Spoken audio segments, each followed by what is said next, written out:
सदगुरु कबीर साहब कहते हैं, जिसके पास में पूर्व जन्म के बहुत पाप होते हैं उस जीव का मन सत्संग में नहीं लगता है, उसका मन कुसंग में लगता है। क्योंकि जब कुसंग में वो रुचि लेगा तो उसकी बुद्धि बिगड़ेगी, बुद्धि बिगड़ेगी तो कर्म बिगड़ेंगे, कर्म बिगड़ेंगे तो भाग्य बिगड़ेगा, भाग्य बिगड़ेगा तो दुख मिलेगा, और दुख मिलेगा तो उसने जो पाप कर्म किया है उसका फल मिलेगा उसको। इसलिए पापी को सत्संग कभी रुचता नहीं है, और पुण्यवान आत्माएं सत्संग को दूर तक ढूंढती है। और यहाँ सैकड़ों गांवों से श्रोता आए भी। धन्य है सुनोखर, धन्य है यहाँ के लोग, धन्य है ये सत्संग की कमेटी, धन्य है दानी लोग जिन्होंने इतना बड़ा आयोजन किया, जिसमें दसों हजार लोगों ने आकर के डुबकी लगा करके अपने जीवन की प्रसन्नता को प्राप्त किया है। कबीर साहब कहते हैं, मृत्यु के पश्चात हे अभागे इंसान, उस समय न भक्ति कर पाओगे, न कुछ दान पुण्य कर पाओगे, और न तो किसी की सेवा कर पाओगे। मनुष्य के शरीर की मुख्य रूप से 3 अवस्थाएं होती हैं, सामान्य रूप से 10 अवस्थाएं होती हैं। मुख्य रूप से बाल्यावस्था, युवावस्था और वृद्धावस्था है, और सामान्य रूप में फिर गर्भावस्था भी है, जन्मावस्था और पौगंडावस्था, बाल अवस्था, कुमार अवस्था, और फिर युवावस्था, फिर वृद्धावस्था, जर्जर अवस्था, फिर मरण अवस्था। ये अवस्था आती है। जो बाल अवस्था है, ये बालपन, ये बचपन, ये छोटी उम्र, ये बारी उम्र, ये बड़ी प्यारी उम्र है। बाल अवस्था ऐसे है जैसे कोमल मिट्टी होती है, और कोमल मिट्टी से कुंभकार चाहे घड़ा बना दे, कुल्हड़ बना दे, प्याली बना दे, मूर्ति बना दे, जो बना दे, जिस आकार में ढाल दे उस आकार में वो ढल जाता है। लेकिन वही मिट्टी जब कड़ी हो जाती है, कठोर हो जाती है, तो किसी आकार में ढलना नहीं चाहती है। युवा अवस्था ऐसे है जैसे कठोर मिट्टी की अवस्था है, और बुढ़ापा जर्जर अवस्था ऐसे है जैसे टूटी फूटी मिट्टी के टुकड़ों की अवस्था है। इसलिए बाल अवस्था में जो भी तुम सीख लोगे, समझ लोगे, ध्यान दोगे, पढ़ोगे, लिखोगे, समझोगे और संस्कार प्राप्त करोगे, वो संस्कार तुम्हारे जीवन भर तुमको प्रभावित करेंगे। इसलिए बाल अवस्था से ही सभी अवस्थाओं की व्यवस्था बनती है। इसलिए बाल अवस्था को संभल कर जीना चाहिए। जिनकी बाल अवस्था बिगड़ गई उनकी जवानी बिगड़ने में देर नहीं लगती है, और जिनकी जवानी बिगड़ गई उनका बुढ़ापा दुख में गिरने से देर नहीं लगती है, और जो बुढ़ापे में चूक गए उनकी मृत्यु भी डिस्टर्ब होती है। जो मरते समय चूक गए उनका अगला जन्म भी बिगड़ जाता है। इसलिए बाल अवस्था को संभालिए। गुरु जी के ज्ञान का मजा लीजिए, अब बचपन की बिगड़ी अपनी बना लीजिए। गुरु जी के ज्ञान का मजा लीजिए, बचपन की बिगड़ी अपनी बना लीजिए। बचपन की बिगड़ी अपनी हो, बचपन की बिगड़ी अपनी बना लीजिए। गुरु जी के ज्ञान का मजा लीजिए। गुरु जी के ज्ञान का बहुत सुंदर गाइए, मजा लीजिए। बचपन की बिगड़ी अपनी बना लीजिए। गुरु जी के ज्ञान का मजा लीजिए। बचपन अज्ञान दशा है, बालपन अनजान दशा है। बाल अवस्था उस समय उतना ज्ञान नहीं होता है, गलती हो जाती है। तुलसीदास से गलती हुई थी, सूरदास से गलती हुई थी। बाल अवस्था की आंधी,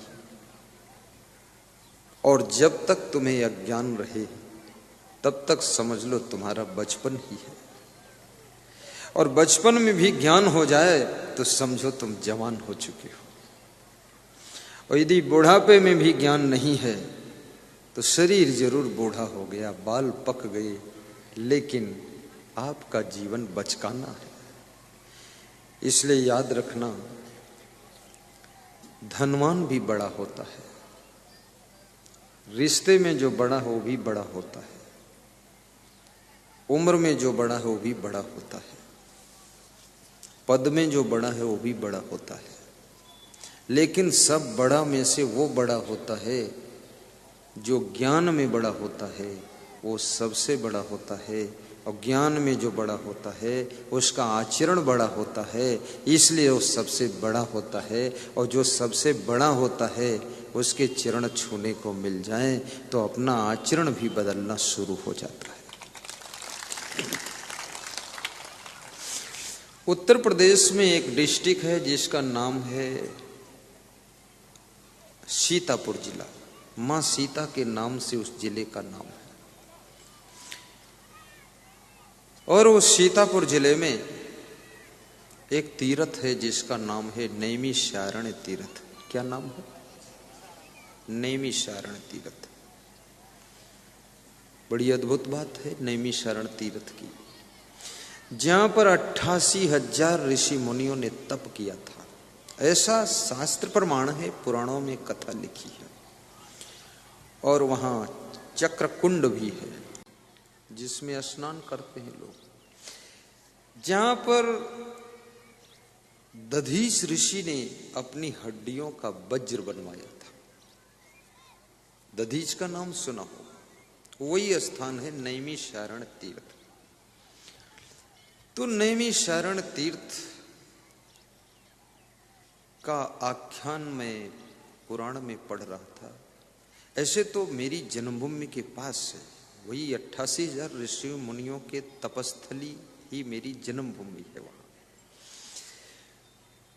अब उसी में से एक ऋषि मुनि की आत्मा हम भी फिर से जन्म लिए होंगे, ऐसा लगता है।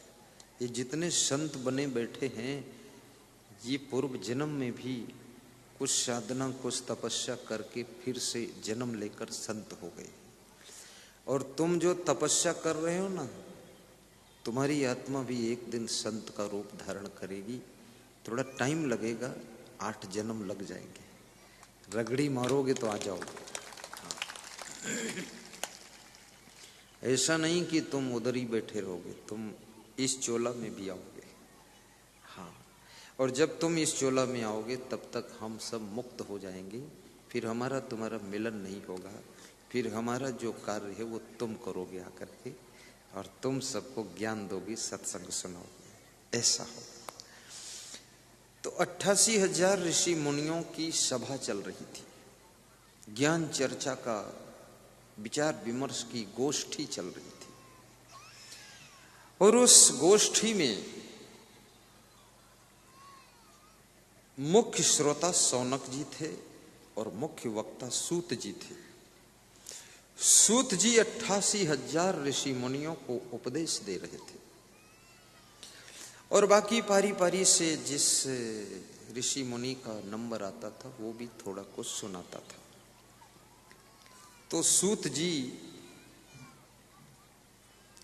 जब आते थे तो 88,000 ऋषि मुनि खड़े होकर के उनका रिस्पेक्ट। ऋषियों ने कहा कि जो धन में बड़ा होता है उसे भी बड़ा माना जाता है, और जो पद में बड़ा है उससे बड़ा उसको माना जाता है। जैसे अभी यहां पर प्रधानमंत्री नरेंद्र मोदी आ जाए, साधु तो नहीं है लेकिन फिर भी आप लोग उनके सम्मान के लिए दौड़ जाएंगे, खड़े हो जाएंगे। उधर हेलीकॉप्टर उतरेगा, मैं रोकता ही रहूंगा, तुम सब भाग जाओगे, उधर जाओगे। और जय हो जय हो। मैं कहूँगा कुछ मत बोलो तो फिर भी तुम बोलोगे मोदी मोदी और ये वो। ऐसा मैंने देखा, क्योंकि वो पद में बहुत बड़ा है। अभी नीतीश कुमार आ जाए तो भी भागोगे, और तुम भी तो भागोगी ही खैर, लेकिन संत लोग भी उसको थोड़ा रिस्पेक्ट करेंगे कि आइए आइए आइए आइए मान्यवर, आपका स्वागतम। तो पद में जो बड़ा होता है, जैसे कोई सरपंच है तो उसका भी सम्मान करना चाहिए, मुखिया है उसका सम्मान करना चाहिए, जनपद सदस्य, जिला पंचायत सदस्य, जिला पंचायत अध्यक्ष, जनपद अध्यक्ष, विधायक, सांसद, डॉक्टर, वकील, जज, सम्मान रखना चाहिए। तहसीलदार, डीएम, कलेक्टर, एसपी, क्योंकि पद भी बड़ी मशक्कत के बाद मिलता है। पद कोई ऐसा नहीं छीना झपटी से मिल जाए। जिसके पास प्रभाव है, स्वभाव है, भाव है, उसको कोई न कोई जनता पद दे देती है। अभी मैंने सुना कि ये शिव सिंह मुखिया है और इस गांव में रहता, यहाँ का नहीं, वो दूसरे पड़ोस तिलौंधा का मुखिया है। अब वहां भी उसका प्रेम ऐसा, प्रभाव ऐसा कि वहां के लोगों ने भी उसको मुखिया बना दिया है। अभी भारत देश का एक आदमी बयाना देश में राज्यपाल था,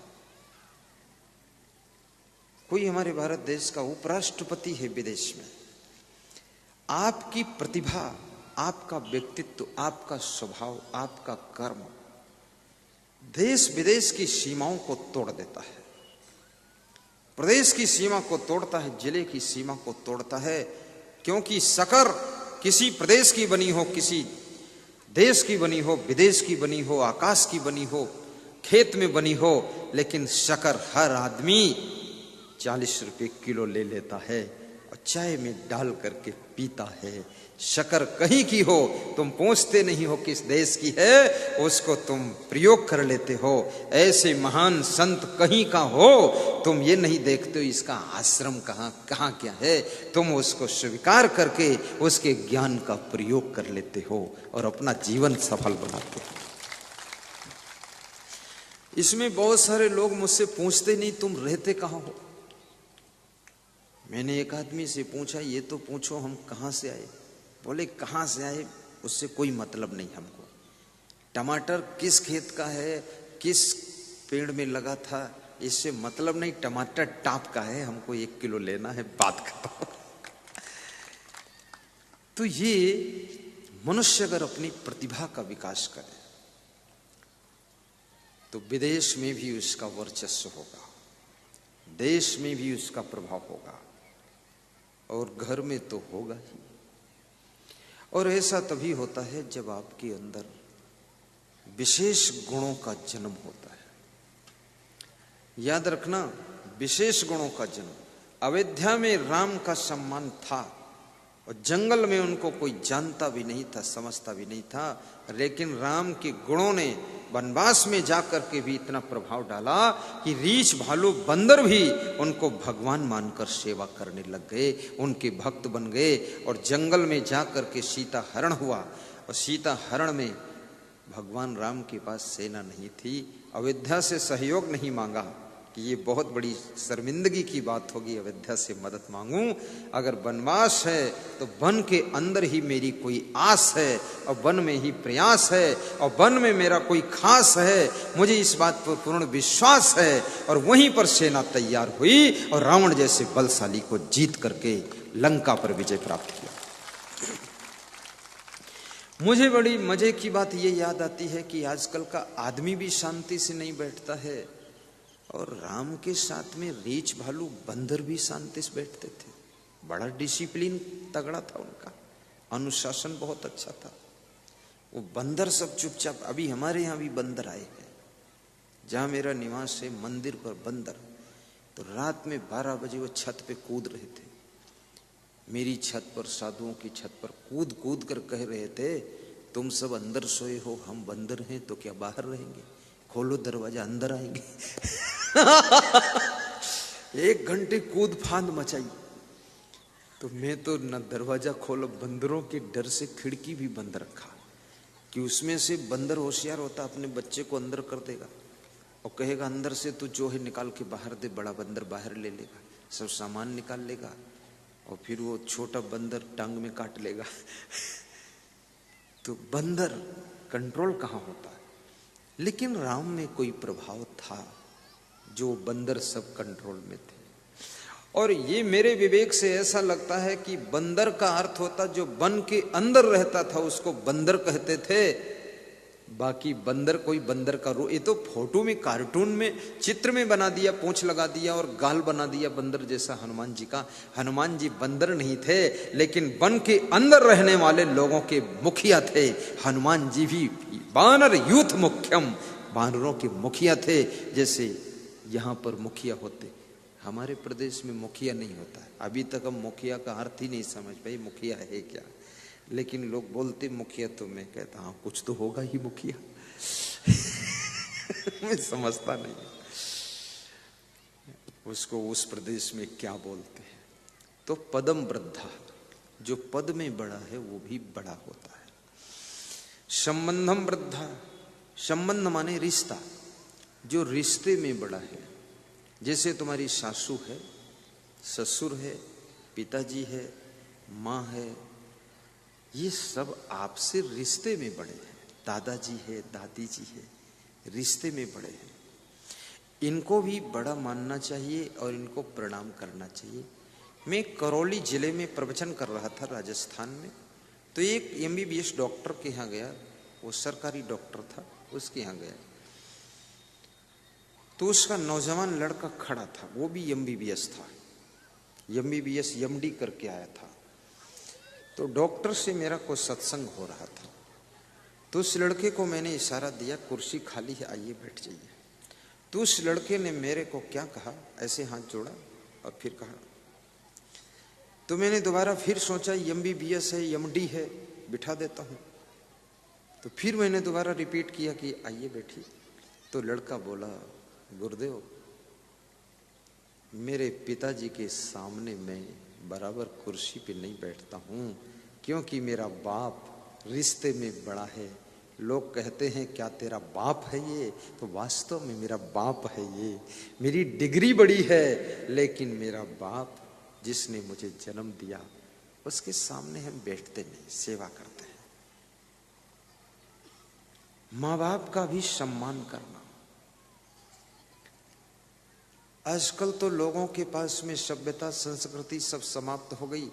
बाप जमीन में बैठा है, बेटा खाट पर बैठा है। बाप गोबर ढो रहा है, बेटा ताश खेल रहा है। बाप चारा मशीन खींच रहा है, बेटा गप्पा मार रहा है। अरे थोड़ा शर्मिंदा हो जाओ। ये बूढ़े बाप की हड्डियों से ऐसा काम मत करवाइए। ये बूढ़ी हड्डियां, ये कमजोर शरीर, ये खाल की झुर्रियां काम करते करते अब 70 साल की उम्र में थक चुकी हैं। इनसे हल्का काम लीजिए।